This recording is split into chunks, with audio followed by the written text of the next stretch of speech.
ভিডিওটা শুরু করার প্রথমেই আমি বলে রাখি, নিচে যে নাম্বারগুলো দেওয়া হচ্ছে এটাই কিন্তু আসল। ছবি দেখার আগেও নিচের নাম্বারগুলোকে লক্ষ্য করবেন, নিচের নাম্বারগুলোকে নোট ডাউন করবেন। যে ঘরটা আপনার পছন্দ হচ্ছে সেই ঘরের নিচের নাম্বারগুলোকে নোট ডাউন করে নিন।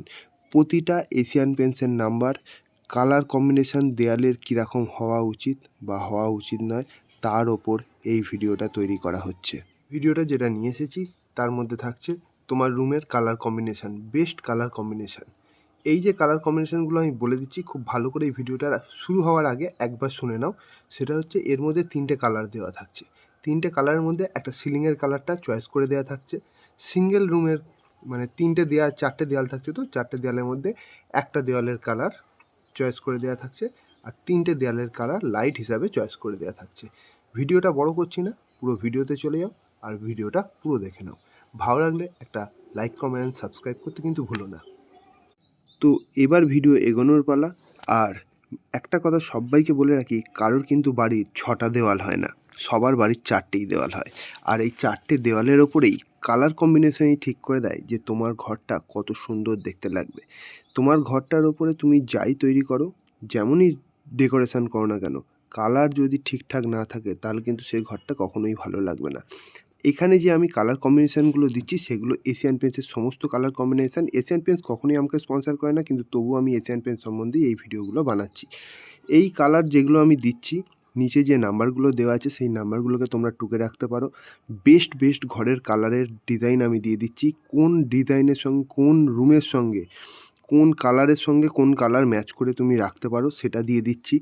আর একটা কথা বলে রাখি, তোমার ঘরে কটা জানালা আছে তার ওপরেও কিন্তু অনেক কিছু নির্ভর করে। দেখো, তুমি যদি ডিপ কালারটাকে এতখানি ডিপ করে দাও যেখানে তোমার ঘরের মধ্যে কোনো বাইরের লাইট প্রবেশ করছে না, সেক্ষেত্রে কিন্তু তোমার ঘরটা দিনের বেলাতেও অন্ধকার লাগবে। সুতরাং ডিপ কালার করব মানেই যে আমাকে প্রচণ্ড ডিপ করে ফেলতে হবে, এটা কিন্তু মাথার মধ্যে আনবে না।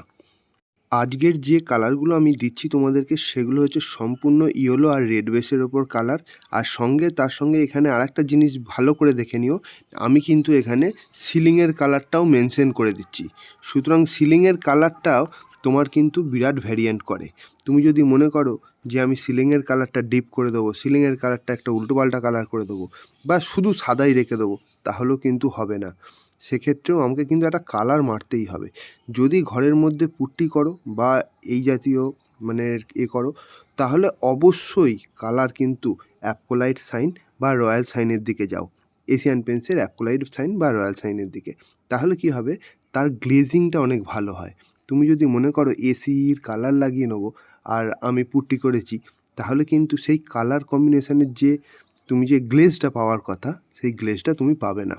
আমি কথা বলে যাচ্ছি ঠিক কথাই, কিন্তু এর মাঝখানে আমি ঘরগুলোকেও দেখিয়ে যাচ্ছি। তোমাদের যে ঘরটা পছন্দ হচ্ছে সেই ঘরের কালার তোমরা যে নিচে নাম্বারগুলো দেখতে পাচ্ছ সেই নাম্বারগুলোকে খাতায় টুকে নাও। আর এর পরেও আমি পরে আরও অনেক এরকম কালার কম্বিনেশান নিয়ে আসবো, যাতে তোমাদের ঘরগুলোকে তোমরা বুঝতে পারো অন্তত যে তোমাদের ঘরের কালার কীরকম হওয়া উচিত। আমার চেষ্টা থাকে প্রত্যেকের কমেন্টে গিয়ে একটা করে অন্তত রিপ্লাই করে দেওয়া, যে তাদের কি সমস্যা হচ্ছে। এছাড়াও এর আগে আমি এরকম ভিডিও এনেছি যে যদি আমি ঘরে রং করতে যাই সেক্ষেত্রে কি সমস্যা অনেক সময় হয়ে যায়। আমি এর পরে একটা ভিডিও আনতে চলেছি যার মধ্যে আমি বলে দেবো যে কালার করার আগে আমাদেরকে কি প্রিকশন নেওয়া উচিত। তো বন্ধুরা, আমি এখানে টোটাল 12 থেকে 13খানা কালারের কথা দেখিয়ে দিলাম। 12 থেকে 13টা রুমের ডিজাইন আমি দেখিয়ে দিলাম। ভিডিওটা আমি খুব বেশি বড় করিনি। এরপরে আমি আনতে চলেছি যে কালার হওয়ার আগে আমাদের কি সমস্যা হয়ে থাকে বা বাড়িতে কি দেখে নিতে হয় সেগুলো সম্বন্ধে। অনেক সময় মিস্ত্রি, রঙের দোকান এরাই সব কথা বলে না, তোমার বাড়ি কালার করে দিয়ে চলে যায় এবং পরে সমস্যায় ভুগতে হয় সেই আমাদেরকেই, যারা কালার এত টাকা খরচ করে বাড়িটাকে রং করাচ্ছি। তা সুতরাং আমার সঙ্গে থাকো, আমার ভিডিওগুলোকে দেখতে থাকো, আর এই সম্বন্ধে আরও নতুন ভিডিও আমি তোমাদের জন্য আনতে চলেছি। আজকের জন্য টাটা, বাই বাই।